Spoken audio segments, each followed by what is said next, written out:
বিসমিল্লাহির রহমানির রহিম। ফাজাইলের নামাজ হইতে পড়া হচ্ছে। হযরত হুযায়ফা রাযিয়াল্লাহু তাআলা আনহু বলেন, নবী করিম সাল্লাল্লাহু আলাইহি ওয়াসাল্লাম যখন কোনো কঠিন সমস্যার সম্মুখীন হইতেন, তৎক্ষণাৎ তিনি নামাজে মনোনিবেশ করিতেন। নামাজ আল্লাহ তাআলার বড় রহমত। এই জন্য প্রত্যেক পেরেশানির সময় নামাজে মনোনিবেশ করা যেন আল্লাহর রহমতের দিকেই ঝুঁকিয়া পড়া। আর আল্লাহর রহমত যখন কাহারও অনুকূল ও সাহায্যকারী হয়, তখন সাধ্য কি যে কোনো পেরেশানি বাকি থাকিবে। অনেক রাওয়ায়তে বিভিন্নভাবে এই বিষয়টি বর্ণিত হইয়াছে। সাহাবায়ে কেরাম রাযিয়াল্লাহু তাআলা আনহু যাহারা প্রতিটি কদমে হুজুর সাল্লাল্লাহু আলাইহি ওয়াসাল্লামের অনুসারী ছিলেন, তাহাদের ঘটনাবলিতেও ইহা বর্ণিত হইয়াছে। হযরত আবু দারদা রাযিয়াল্লাহু তাআলা আনহু বলেন, যখন ধূলিঝড় শুরু হইত, তখন হুজুর সাল্লাল্লাহু আলাইহি ওয়াসাল্লাম মসজিদে তাশরিফ নিয়া যাইতেন এবং ঝড় শেষ না হওয়া পর্যন্ত মসজিদ হইতে বাহির হইতেন না। এমনিভাবে সূর্য ও চন্দ্রগ্রহণের সময়ও হুজুর সাল্লাল্লাহু আলাইহি ওয়াসাল্লাম নামাজে মনোনিবেশ করিতেন। হযরত আবু সুহাইব রাযিয়াল্লাহু তাআলা আনহু হুজুর সাল্লাল্লাহু আলাইহি ওয়াসাল্লাম হইতে বর্ণনা করেন যে, পূর্ববর্তী আম্বিয়া কিরাম আলাইহিসসালামেরও এই অভ্যাস ছিল যে যে কোনো মুসিবতের সময় তাহারা নামাজে মশগুল হইয়া যাইতেন। হযরত ইবনে আব্বাস রাযিয়াল্লাহু তাআলা আনহু একবার সফরে ছিলেন, পথিমধ্যে সংবাদ পাইলেন যে তাহার পুত্রের ইন্তেকাল হইয়া গিয়াছে। তিনি উট হইতে নামিয়া 2 রাকাত নামাজ আদায় করিলেন, অতঃপর ইন্না লিল্লাহি ওয়া ইন্না ইলাইহি রাজিউন পড়িলেন এবং বলিলেন, আমি তাহাই করিয়াছি যাহা আল্লাহ তাআলা করিতে হুকুম করিয়াছেন। অতঃপর কোরআন পাকের আয়াত তেলাওয়াত করিলেন। অনুরূপ কয়েকটি ঘটনা বর্ণনা করা হইয়াছে যে, হযরত ইবনে আব্বাস রাযিয়াল্লাহু তাআলা আনহু কোথাও যাইতেছিলেন, পথিমধ্যে তাহার ভাই কুসামের ইন্তেকালের খবর পাইলেন। রাস্তার এক পার্শ্বে যাইয়া উট হইতে নামিয়া 2 রাকাত নামাজ পড়িলেন এবং আত্তাহিয়াতুর মধ্যে দীর্ঘ সময় পর্যন্ত দোয়া করিতে থাকিলেন। অতঃপর উটে সওয়ার হইয়া কোরআন পাকের আয়াত তেলাওয়াত করিলেন। আয়াতের অর্থ হইল, আল্লাহর সাহায্য হাসিল করো সবর ও নামাজের মাধ্যমে, এবং নিঃসন্দেহে এই নামাজ অত্যন্ত কঠিন কাজ। তবে যাহাদের অন্তরে খুশু রহিয়াছে, তাহাদের জন্য কঠিন নহে। খুশুর বিবরণ 3য় অধ্যায়ে বিস্তারিতভাবে আসিতেছে। তাহারাই সম্পর্কে আরও একটি ঘটনা আছে যে, হুজুর সাল্লাল্লাহু আলাইহি ওয়াসাল্লামের বিবিগণের কোনো একজনের ইন্তেকাল সংবাদ পাইয়া তিনি সিজদায় পড়িয়া গেলেন। একজন জিজ্ঞাসা করিল, ইহার কারণ কি?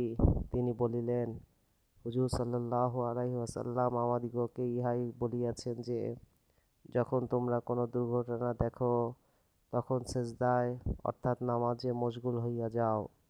উম্মুল মুমিনিনের ইন্তেকালের চাইতে বড় দুর্ঘটনা আর কি হইতে পারে।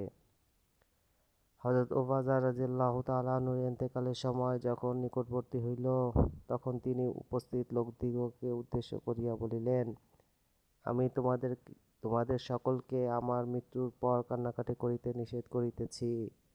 যখন আমার রূহ বাহির হইয়া যাইবে, তখন প্রত্যেকে উযু করিবে এবং আদবের প্রতি লক্ষ্য রাখিয়া উযু করিবে। অতঃপর মসজিদে যাইবে এবং নামাজ পড়িয়া আমার জন্য আল্লাহর কাছে গুনাহ মাফির দোয়া করিবে, কেন আল্লাহ তাআলা হুকুম করিয়াছেন।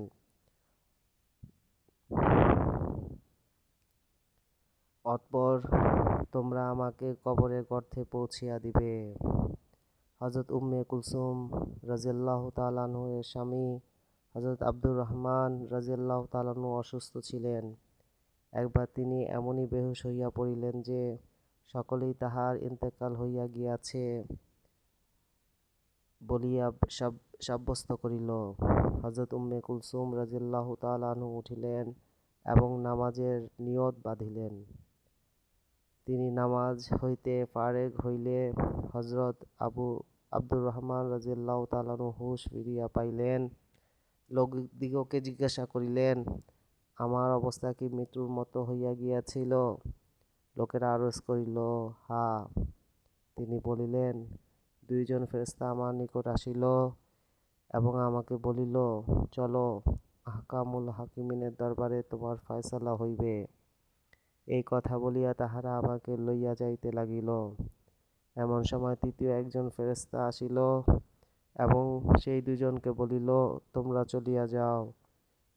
ইনি ওই সমস্ত লোকদের মধ্যে একজন যাহাদের তকদিরে সৌভাগ্য ওই সময় লিখিয়া দেওয়া হইয়াছে যখন তাহারা মায়ের পেটে ছিলেন। এখনও তাহার দ্বারা তাহার সন্তানগণেরও আরও অনেক উপকার হাসিল করা বাকি রহিয়া গিয়াছে। ইহার পর হযরত আব্দুর রহমান রাদিয়াল্লাহু তাআলা আনহু 1 মাস পর্যন্ত জীবিত ছিলেন, অতঃপর ইন্তেকাল করেন। হযরত নজর রাদিয়াল্লাহু তাআলা আনহু বলেন, একবার দিনের বেলায় ঘোর অন্ধকার হইয়া গেল। আমি দৌড়াইয়া হযরত আনাস রাদিয়াল্লাহু তাআলা আনহুর খেদমতে হাজির হইলাম।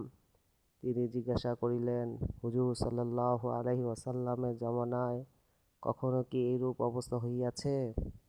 তিনি বলিলেন, খোদার পানাহ, হুজুরের জামানায় তো সামান্য জোরে বাতাস বহিলেই আমরা মসজিদে দৌড়াইয়া যাইতাম আর মনে করিতাম না জানি কিয়ামত আসিয়া গেল। হযরত আব্দুল্লাহ ইবনে সালাম রাদিয়াল্লাহু তাআলা আনহু বলেন, যখন নবী করিম সাল্লাল্লাহু আলাইহি ওয়াসাল্লামের ঘরওয়ালাদের উপর কোনো রকম অভাব অনটন দেখা দিত, তখন তাদেরকে নামাজে হুকুম করিতেন এবং এই দোয়া এবং এই আয়াত তেলাওয়াত করিতেন, অর্থাৎ, হে রাসূল, আপন ঘরওয়ালাদেরকে নামাজের হুকুম করিতে থাকুন এবং নিজেও উহার এহতেমাম করুন। আপনাকে রুজি উপার্জনে লাগাইতে চাই না, রুজি তো আপনাকে আমিই দিব। সূরা তাহা, আয়াত 132। এক হাদিসে বর্ণিত আছে, কখন কাহারও কোনো প্রয়োজন দেখা দেয়, উহা দীনী প্রয়োজনে হোক বা দুনিয়াবি, উহার সম্পর্ক আল্লাহ পাকের সাথে হোক বা কোনো মানুষের সাথে হোক, তাহার উচিত যেন সে খুব ভালো করিয়া উযু করে, অতঃপর 2 রাকাত নামাজ পড়ে, তারপর আল্লাহ তাআলার হামদ ও সানা পাঠ করে এবং দুরূদ শরীফ পড়ে, অতঃপর নিম্নবর্তী দোয়া করে, ইনশাআল্লাহ তাহার প্রয়োজন নিশ্চয়ই পুরা করা হইবে। হযরত ইবনে মুনাব্বিহ রাহমাতুল্লাহি বলেন, আল্লাহ তাআলার নিকট নিজের প্রয়োজন নামাজের মাধ্যমে চাওয়াই নিয়ম। পূর্ববর্তী লোকগণের যখন কোনো সমস্যা দেখা দিত, তখন তাহারা নামাজের দিকেই মনোনিবেশ করিতেন। যাহারই উপর কোনো মুসিবত আসিত, তৎক্ষণাৎ নামাজের দিকে রুজু হইতেন। বর্ণিত আছে যে, কুফা নগরীতে একজন কুলি ছিল, যাহার উপর মানুষের খুব আস্থা ছিল। বিশ্বস্ত হওয়ার কারণে ব্যবসায়ীদের মালপত্র, টাকা পয়সা ইত্যাদিও আনা নেওয়া করিত। একবার সে সফরে যাইতেছিল, পথিমধ্যে একজন লোকের সহিত সাক্ষাৎ হইল। লোকটি জিজ্ঞাসা করিল, কোথায় যাইতেছ? কুলি বলিল, অমুক শহরে। লোকটি বলিতে লাগিল, আমিও যাইব। আমার পক্ষে পায়ে হাঁটিয়া চলা সম্ভব হইলে তোমার সঙ্গে পায়ে হাঁটিয়াই চলিতাম। তোমার জন্য কি সম্ভব হবে যে 1 দিনার ভাড়ার বিনিময়ে তুমি আমাকে খচ্চরে চড়াইয়া নিবে? কুলি ইহাতে রাজি হইল। লোকটি সওয়ার হইয়া গেল। পথিমধ্যে একটি দ্বিমুখী রাস্তা পড়িল। লোকটি জিজ্ঞাসা করিল, কোন দিকে যাইতে চাও? কুলি সর্বসাধারণ লোক যে পথে চলে সেই পথের কথা বলিল। লোকটি বলিল, এই ভিন্ন পথটি নিকটবর্তী হইবে এবং জানোয়ারটির জন্য সুবিধাজনক হইবে, কারণ ইহাতে প্রচুর ঘাসের ব্যবস্থাও আছে। কুলি বলিল, আমি এই রাস্তা দেখি নাই।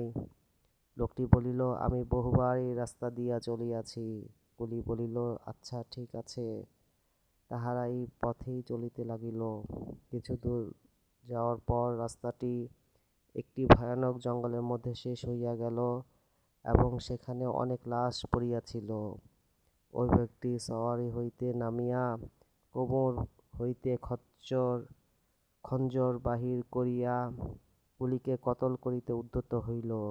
কুলি বলিল, এইরূপ করিও না। মালপত্র এবং খচ্চরই তোমার উদ্দেশ্য, কাজে এইসব তুমি লইয়া যাও, আমাকে কতল করিও না। লোকটি কুলির এই কথা মানিল না, বরং কসম খাইয়া বলিল যে, আগে তোমাকে মারিব, অতঃপর এসব লইব। কুলি অনেক অনুনয় বিনয় করিল, তথাপি ওই জালেম কোনো কিছুই মানিল না। কুলি বলিল, আচ্ছা, আমাকে শেষবারের মতো 2 রাকাত নামাজ পড়িতে দাও। সে রাজি হইল এবং উপহাস করিয়া বলিল, জলদি পড়িয়া লও। এই মুর্দা লোকগুলিও এইরূপ আবেদন করিয়াছিল, কিন্তু নামাজ তাহাদের কোনো কাজে আসে নাই। নাউজুবিল্লাহ। কুলি নামাজ পড়িতে আরম্ভ করিল। আলহামদু শরীফ পড়ার পর কোনো সূরা তাহার মনে আসিতেছিল না। ওইদিকে জালেম দাঁড়াইয়া তাড়া দিতেছিল যে, জলদি নামাজ শেষ করো। এইদিকে মনের অজান্তেই কুলির জবান হইতে এ আয়াত বাহির হইল। সে আয়াত পড়িতেছিল আর কাঁদিতেছিল। এমন সময় চকচকে লোহার টুপি পরিহিত একজন আরোহী সামনে আসিল। সে বর্শা মারিয়া সেই জালেম লোকটিকে হত্যা করিল এবং সেখানেই লোকটি মরিয়া পড়িল। সেইখান হইতে আগুনের শিখা উঠিতে লাগিল। উক্ত নামাজি ব্যক্তি আর সিজদায় পড়িয়া গেল। আল্লাহর শুকর আদায় করিল। নামাজের পর আরোহী ব্যক্তির দিকে দৌড়াইয়া গেল এবং জিজ্ঞাসা করিল, আল্লাহর ওয়াস্তে এতটুকুই বলুন যে আপনি কে, কিভাবে আসিলেন? আরোহী বলিল, আমি এ আয়াতের গোলাম। এখন তুমি বিপদমুক্ত, যেখানে ইচ্ছা যাইতে পারো। এই বলিয়া আরোহী চলিয়া গেল। প্রকৃতপক্ষে নামাজ এমনই বড় দৌলত যে, আল্লাহ তাআলার সন্তুষ্টি ছাড়াও দুনিয়ার বহু মুসিবত হইতেও নামাজের নাজাতের কারণ হয়, আর দিলের শান্তি তো লাভ হইয়াই থাকে। ইবনে সিরিন রহমতুল্লাহ আলাইহি বলেন, যদি আমাকে জান্নাতে প্রবেশ করা এবং 2 রাকাত নামাজ পড়ার মধ্যে অধিকার দেওয়া হইত, তবে আমি 2 রাকাত নামাজ পড়াকেই গ্রহণ করিব, কেননা জান্নাতে প্রবেশ করা তো আমার নিজের খুশির জন্য, আর 2 রাকাত নামাজ হইল আমার মালিকের খুশির জন্য। হুজুর সাল্লাল্লাহু আলাইহি ওয়াসাল্লাম ইরশাদ রহিয়াছেন, বড়ই ঈর্ষার পাত্র ওই মুসলমান যে হালকা পাতলা হয়, অর্থাৎ যাহার পরিবার পরিজনের বোঝা কম হয় আর যথেষ্ট পরিমাণে তাহার নামাজ পড়িবার সুযোগ হয়। জীবিকার ব্যবস্থা কোনরূপে জীবন যাপনের মতো হয়, আর উহারই উপর সবর করিয়া জীবন পার করিয়া দেয়। আল্লাহর ইবাদত ভালো করিয়া করে, মানুষের নিকট অপরিচিত থাকে, শীঘ্র মৃত্যুবরণ করে, পরিত্যক্ত সম্পত্তি বেশি নাই, কান্নাকাটি করার লোকও তেমন কেহ নাই। এক হাদিসে আসিয়াছে, নিজের ঘরে নামাজ বেশি করিয়া পড়ো, ঘরে খায়ের বরকত বেশি হইবে।